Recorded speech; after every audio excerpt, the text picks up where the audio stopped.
Hey, it's going to be 2024 in 3 hours, and I am celebrating it alone. What's up? It's a culture detective here, investigating your favorite movies. And today I'm going to be doing the second last list of List Week 2023. And that, of course, is top 10 worst movies of 2023. I want to say that I don't actively go out to watch bad movies, so finding 10 bad movies for me is already a little bit tough, but I still managed to group 10 movies here that I thought was terrible, terribad, and kind of a funny moment. So, without further ado, at number 10, we have Five Nights at Freddy's. They have finally made a movie based on the legendary video game that is Five Nights at Freddy's, and it is hilarious. It is ironically hilarious. And yeah, it's just a very silly, goofy movie. But the thing is, this movie is unnecessarily complicated. It's so full of exposition, it's so full of lore. For something so simple, it doesn't have to be this complicated. It's trying really hard to be psychological. It's about trauma, and it's just trying too hard. But I think one of the biggest reasons why this movie is on the list is simply because it's just funny. Like, whenever I watch a scene where a character dies or gets hurt, my brain immediately switches to one out of the million Five Nights at Freddy memes, and the Josh Hutcherson whistle meme, which made it kind of funny. So there is that. At number nine, one of the biggest cash grabs of the year, Meg to the Trench. Uh, this movie is like one of those plane movies that you watch on the airplane where you shut off your brain and you see some fancy shit happening in front of your screen, and then you're constantly interrupted by PSAs and a child crying in the back, and you sort of don't mind because you don't really care about what's going on in the movie. That is Meg to the Trench. This movie is made for Chinese people, anyways. Like, with the fact that the story's set in Shanghai and half the cast are Chinese. This is the kind of movie that China is paying Hollywood to make, so that this is the American film, the good American movie that Chinese people can see. So this is one big cash grab, nothing else, and it's just a meh movie. It's just kind of boring, kind of dumb. Like, yeah. At number eight, this is it's hilarious, because Marvel has really dropped the ball. I mean, it has been dropping the ball for the last few years, for the last couple of years, but this movie really it's really something else, and that is Ant-Man and the Wasp: Quantumania. Yeah, this, I think I really hated this movie, partially because I watched it on a very bad day. Like, I was already in a bad mood when I watched the movie, but I feel like even if I wasn't in a bad mood, this movie would still suck ass for me. Like, this is everything Marvel should be avoiding, but somehow they just did all of those things. They just checked all of the boxes in this movie.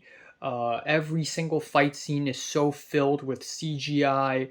The Darren, the Mocop, like, I forgot the name of that thing. That thing looks hideous.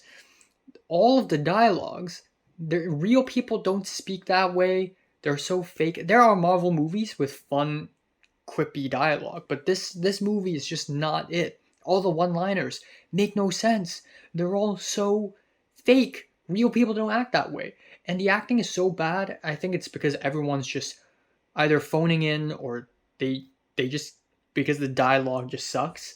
So yeah, and then the characters are just like not that likable at all. Like, there's nothing going on in this movie that's holding it together.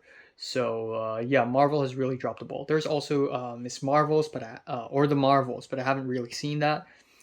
All right, number seven, uh, and 6, two action movies that just feel like some random vanity project, and they're very forgettable. Some Number 7, we have Heart of Stone featuring Gal Gadot. Gal Gadot. Yeah, this movie is a gigantic mess. You have no idea what's going on. Things just happen, and it is basically one gigantic Mission Impossible ripoff. And yeah, it's just very forgettable. You watch it and it's like you've never watched anything. And I can pretty much say the same thing for like literally every movie on this list. They're all very forgettable. They're all like, none of the movies on this list are offensively bad, but this one is just inoffensive, extremely safe. And then for an action movie that is a little bit worse, at number 6, we have Retribution, featuring Liam Neeson, where he once again uses his particular set of skills to fight this bomb guy in a car, and it's just very dumb. There's so many plot holes. There's so many unnecessary moments that could have been totally avoided, but for the sake of drama, for the sake of cool, fancy plot, the movie just goes that way, and it just goes and on and on and on and on, and it's just very silly. It's very dumb. Everyone's phoning in, and it just feels like one big cash grab. Oh yeah, Liam Neeson in another action movie with a lot of car chases and yelling. Yeah, yay, woohoo, woo. And now we have the top 5. At number 5 and 4, we have two horror films that just completely fail at what they do. At number 5, we have Children of the Corn remake. So yeah, this is a 2020 remake of a horror film from the 80s. And the horror film from the 80s is already kind of forgettable and not really great. I haven't watched that, but from the reviews, it's probably not very great. And, the director is smart. If there's a horror film that didn't do very well, remaking it may turn it into a huge hit. Except this one flopped even harder. And the fact that this movie is made and released in 2020 and it took 3 whole years to be actually released theatrically is hilarious. It's actually hilarious. And yeah, this is terrible. This is very forgettable. It's a very forgettable film where a lot of things happen, but you don't feel like anything is happening. And this movie's rated R, but somehow it's also very safe. It's just trying really hard to be scary, but it's not. And then the reveal of the corn monster is hideous. Why do movies keep doing that? Hinting that there's a monster and then revealing the monster. And the big reveal is that the monster is silly and goofy and just a corn monster. So, yeah. And then at number 4, a horror movie that is so forgettable, but at the same time very hilarious, would be the new Exorcist movie, The Exorcist Believer, because of course Hollywood needs to milk all its possible money from big franchises. Yeah, this is like the first movie in a trilogy that they're going to do. I think they're going to cancel it though because The Exorcist Believer is not good. This is like the original Exorcist, but completely without the charm, the moody atmosphere, and it's so full of jump scares, and they're all so predictable. A jump scare is about to happen. A girl is about to hit the glass of a door, and you're like, and 3, 2, 1, oh! Okay. But the movie progressively gets more and more hilarious. We have the body and the blood, the body and the blood, the body and the blood. And then we have the introduction of Ellen Burstyn. She returns to this movie because, oh my god, big character returns. It's like a Marvel universe now or something. Yeah, it's just very, very dumb. And it follows very similar footsteps to the original Exorcist movie, yet At every turn of the story, it just fails to be intriguing. Like the priest, just has no charm at all. Unlike the depressed, cigarette smoking priest in the original, this one is just very bland. And then the exorcism scenes are so silly, and they're so fake, and they're so full of CGI. It's just a gigantic waste of time. And the fact that this movie is $400 million in production is just like, damn, what a huge waste of money. And number three, we have the movie that is, if you want to make a list, just in case, a list of reasons why maybe you shouldn't care about being in a romantic relationship in 2023. This movie should be on that list because dating has never felt so silly and goofy, and that movie is Ghosted. This movie feels like a money laundering scheme. Ana de Armas and Chris Evans go around the world and do car chases and explosions, and it's annoying as hell. It's full of happy, poppy music. It's full of cool one liners, and it's just a hot guy and a hot girl doing some action. And it's so stupid. It's like nobody cares, okay? Oh my god. Yeah, there are so many moments where it tries to be funny and it thinks it's funny and it's just not. So, yeah, let's move on to number two.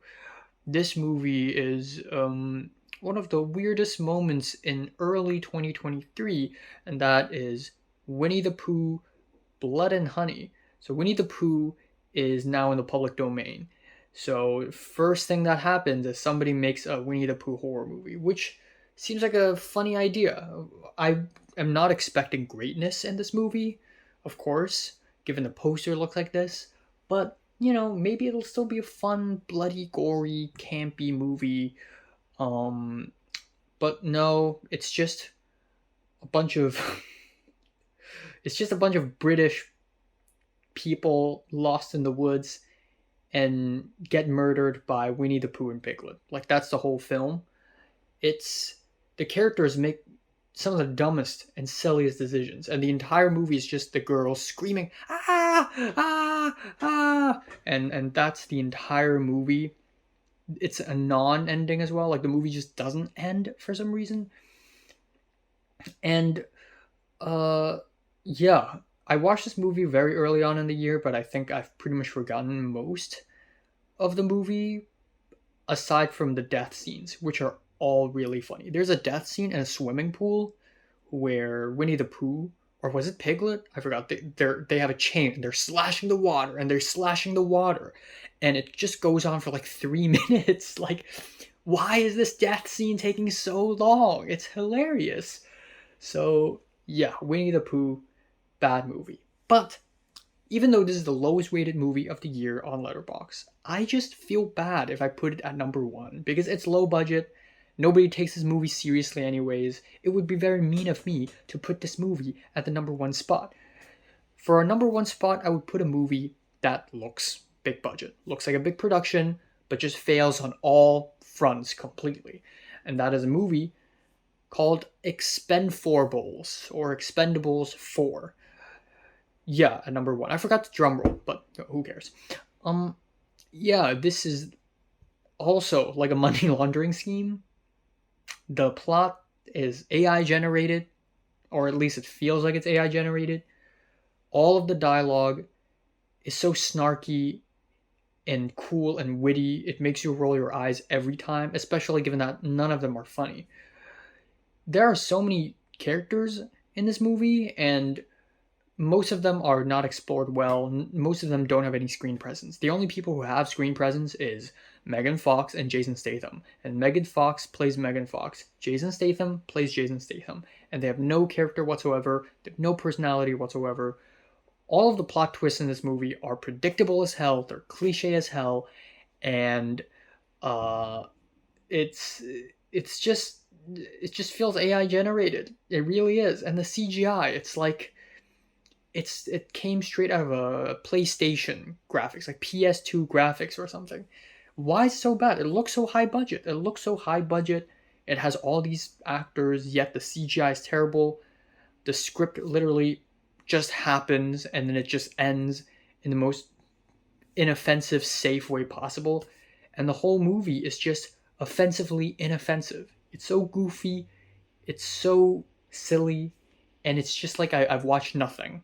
Like 5 minutes after watching the movie, I don't remember a single thing from it, other than some silly one-liners that literally make no sense. Nobody dies in this movie, other than the bad guys. There are no stakes. There's nothing interesting. It's about nuclear codes and like a bunch of people trying to stop it. It's so cool. It thinks it's so cool, and it's the worst movie of the year in my opinion. So yeah, these are my worst movies of the year. What are yours? Comments below and let me know. Subscribe if you want more, and thanks for watching. And I'm going to eat some pizza. That's fireworks, I think.